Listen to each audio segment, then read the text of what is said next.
Assalamualaikum warahmatullahi wabarakatuh. Perkenalkan, di sini saya Ana Khairunisa, Prodi Pendidikan Agama Islam.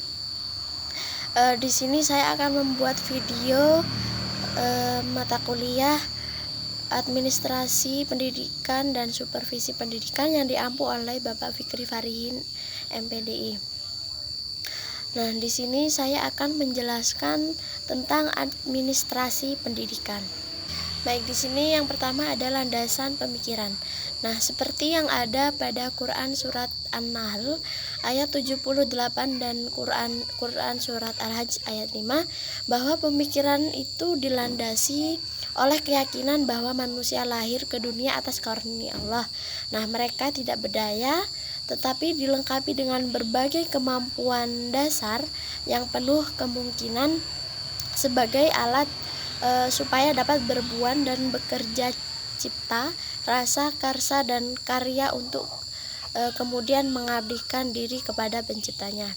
Nah, jadi ilmu pendidikan itu adalah ilmu yang mempelajari proses pengaruh yang mempengaruhi antara peserta didik dengan pendidik dalam berbagai situasi pendidikan untuk mencapai tujuan pendidikan.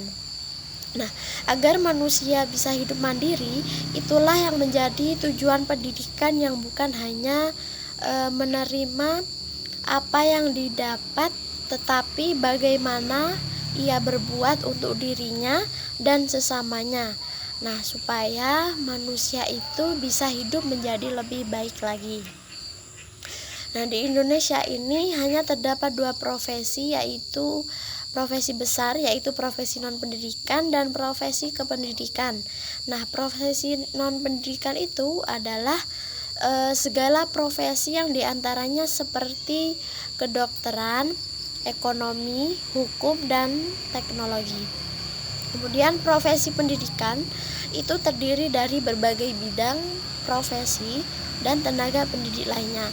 Di antaranya ada administrasi pendidikan dan pengembangan ilmu pendidikan.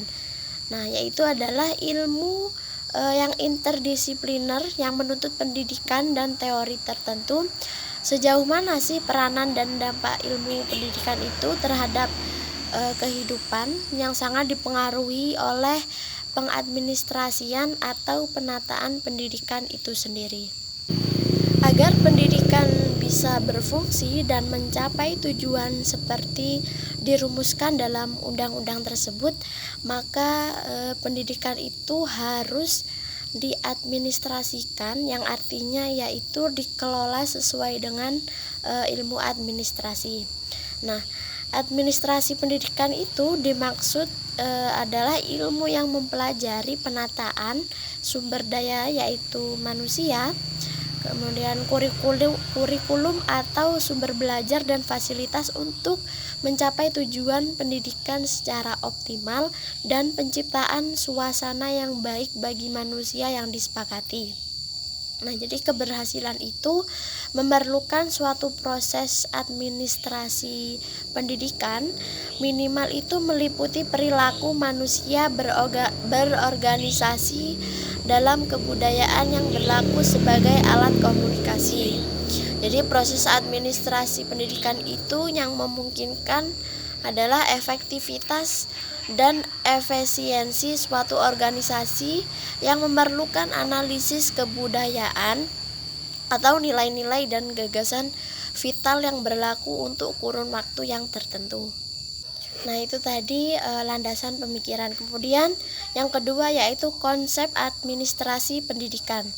Nah, dari perkembangan keilmuan lahirnya disiplin ilmu administrasi di Indonesia itu dibidani oleh akademisi Amerika yang mengembangkan dan mendirikan jurusan administrasi sebagai eksplorasi pembinaan keilmuan.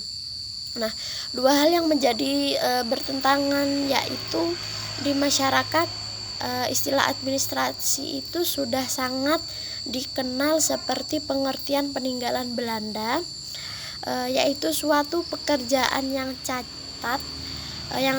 mencatat dari setiap aktivitas, sedangkan para akademisi administrasi mempersepsi administrasi itu bukan sekedar mencatat, tetapi sebagai keseluruhan proses kerjasama seperti dalam pengertian yang terdapat dalam literatur keluaran Amerika. Nah, dari berbagai literatur yang dipublikasikan Inggris, istilah yang serupa pemahamannya dengan administrasi di Amerika itu adalah manajemen.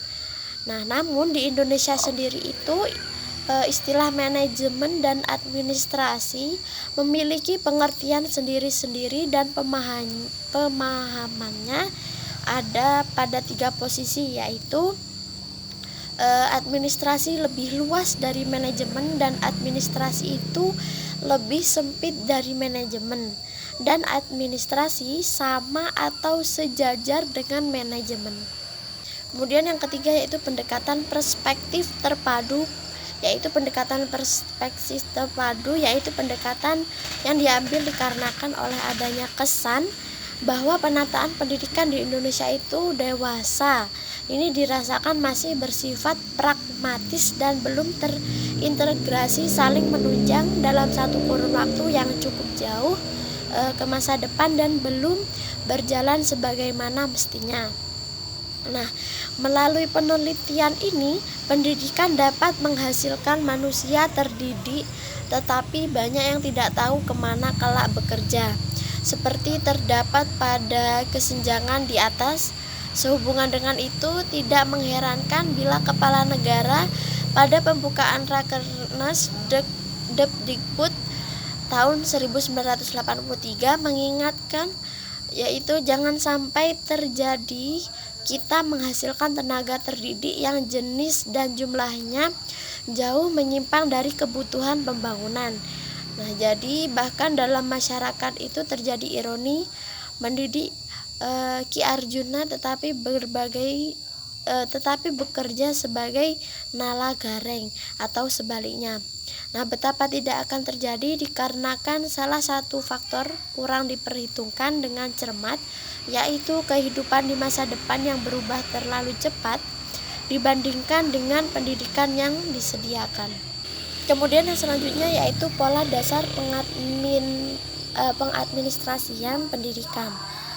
Nah, berpedoman kepada konsep pendekatan perspektif terpadu yang dikemukakan, terdapat 3 pola dasar pengadministrasian pendidikan yang perlu diperhatikan, yaitu ada secara makro atau tingkat nasional, kemudian ada meso tingkat kelembagaan, dan yang terakhir ada mikro tingkat operasional proses belajar mengajar.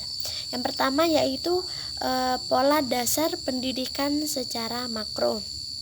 Nah, apabila kita dapat melukiskan kecenderungan kehidupan dengan cermat dan terpadu, menggariskan kualitas manusia secara tepat yang mampu hidup layak di masa depan, kemudian dapat menyediakan pendidikan yang relevan, niscaya kualitas manusia Indonesia tinggal landas akan menjelma dan kita dapat melaksanakan tahap pembangunan tinggal landas yang tumbuh atas kekuatan sendiri. Yang mana yang pertama yaitu ada kecenderungan kehidupan, yang kedua ada kualitas manusia, yang ketiga ada kerangka sistem pendidikan Pancasila. Kemudian yang kedua yaitu pola dasar pendidikan secara mesa. Nah, pola dasar ini ditarik dari hasil percobaan pendidikan nonformal di bawah bimbingan Profesor Dr. Haji Santoso S. Hamijoyo, MSc, dan Profesor Insinyur Hasan Purbo. Nah, percobaan ini dilakukan bagi anak-anak dan pemuda putus sekolah di pedesaan-pedesaan dan kota pinggiran yang dikaitkan dengan pengadministrasian SD setempat. Nah, jadi percobaan pertama itu dilakukan di sebuah desa, yaitu Desa Gudang Kahuripan pada tahun 1974.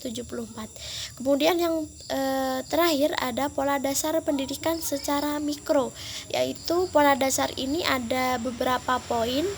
Yang pertama yaitu ada prioritas pendidik, kemudian yang kedua ada wajib belajar yang baik, kemudian yang ketiga ada tenaga kependidikan yang profesional, kemudian yang keempat ada pembinaan swasta yang lebih mantap, dan yang terakhir yaitu penelitian pendidikan yang berstandar.